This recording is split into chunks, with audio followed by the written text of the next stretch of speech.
Méditation de la communauté des disciples du Christ vivant en ce samedi de la 3e semaine de Carême, année liturgique A.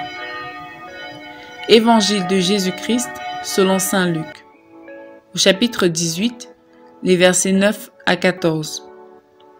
En ce temps-là, à l'adresse de certains qui étaient convaincus d'être justes et qui méprisaient les autres, Jésus dit la parabole que voici. 2 hommes montèrent au temple pour prier. L'un était pharisien et l'autre publicain, c'est-à-dire un collecteur d'impôts. Le pharisien se tenait debout et priait en lui-même.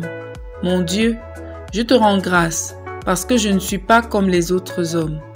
Ils sont voleurs, injustes, adultères, ou encore comme ce publicain. Je jeûne 2 fois par semaine et je verse le 10e de tout ce que je gagne. » Le publicain, lui, se tenait à distance et n'osait même pas lever les yeux vers le ciel. Mais il se frappait la poitrine en disant « Mon Dieu, montre-toi favorable au pécheur que je suis. » Je vous le déclare, quand ce dernier redescendit dans sa maison, c'est lui qui était devenu un homme juste plutôt que l'autre. Qui s'élève sera abaissé, qui s'abaisse sera élevé. Acclamons la parole de Dieu.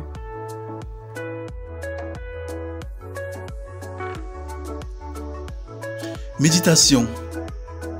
Bien-aimé de Dieu, loué soit Jésus-Christ. Les textes de la liturgie en ce samedi de la 3e semaine de Carême veulent nous faire comprendre que la miséricorde de Dieu est pour ceux qui reconnaissent et pleurent sur leurs péchés en souhaitant ardemment établir ou rétablir une relation vraie et fidèle avec Dieu. La finale de la péricope du livre d'Osée, proposée en guise de première lecture de ce jour, nous montre que connaître Dieu et lui rester fidèle dans les moments de joie comme de peine vaut mieux que des actes de religiosité extérieure qui n'émanent pas d'un réel attachement à Dieu, mais d'une volonté de tranquilliser sa mauvaise conscience ou de se sentir plus proche de Dieu que les autres. La vie chrétienne n'est pas une vie de concurrence spirituelle, mais d'humble relation d'amour avec Dieu et avec le prochain. Lorsqu'il n'y a pas de relation, nos bondieuseries ne nous aideront pas à accueillir l'amour miséricordieux que Dieu veut toujours nous donner. Dans l'Évangile, Jésus nous montre que le sacrifice qui plaît à Dieu est un esprit brisé, un esprit qui sait reconnaître ses péchés et demander le secours de Dieu. C'est le publicain, celui qui se tenait au portique du temple et n'osait même pas lever les yeux vers le ciel parce qu'il avait honte de ses fautes. C'est lui qui est devenu juste. Il avait le cœur brisé et broyé. Un tel cœur plaît au Seigneur, car il peut aisément y déverser son amour miséricordieux. Toujours à travers cet évangile, Jésus nous met en garde contre un obstacle à la conversion véritable, l'orgueil spirituel. C'est la figure du pharisien qui se tenait debout dans le temple et faisait la litanie de ses succès spirituels extérieurs et dénigrait le publicain. C'est ce personnage qui incarne l'orgueilleux spirituel. L'orgueilleux spirituel n'a pas forcément une relation avec Dieu, mais fait beaucoup de pratiques spirituelles extérieures pour satisfaire son propre ego. Son souhait est d'être vu comme le plus proche de Dieu dans la communauté chrétienne. Généralement, l'orgueilleux spirituel est un menteur, un hypocrite. Il mène une double vie, la vie des bondieuseries d'église et sa vraie réalité que Dieu souhaite changer, mais qu'il cache, c'est-à-dire son être pécheur. Ils sont nombreux les chrétiens qui vivent ce pharisaïsme. Ils fuient les réalités à convertir dans leur vie pour se réfugier dans quelques pratiques spirituelles qu'ils parviennent encore à faire. Ils savent quels aspects de leur vie ne sont pas encore convertis et savent que Dieu les y attend. Mais ils préfèrent se tromper eux-mêmes en se convainquant qu'ils n'ont plus besoin de conversion. L'orgueil spirituel ignore ou feint d'ignorer que la conversion est une activité permanente de la vie chrétienne.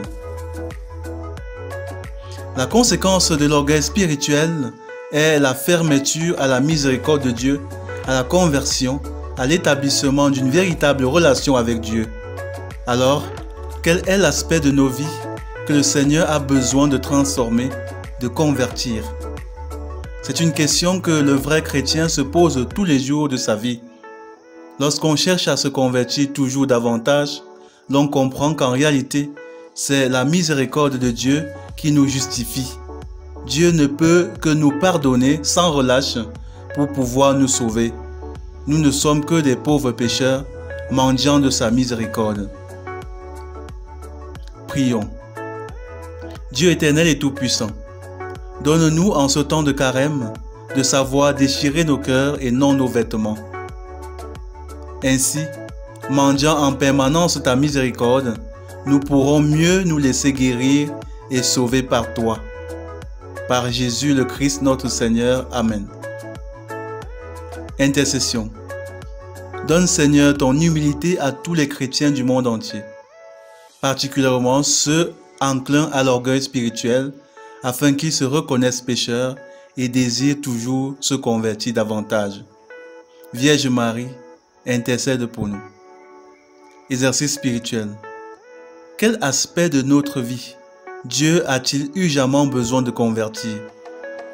Prenons le temps d'en faire l'objet d'une oraison et décidons de faire concrètement ce que Dieu nous aura proposé de faire pour nous en sortir. Loué soit Jésus-Christ. À jamais.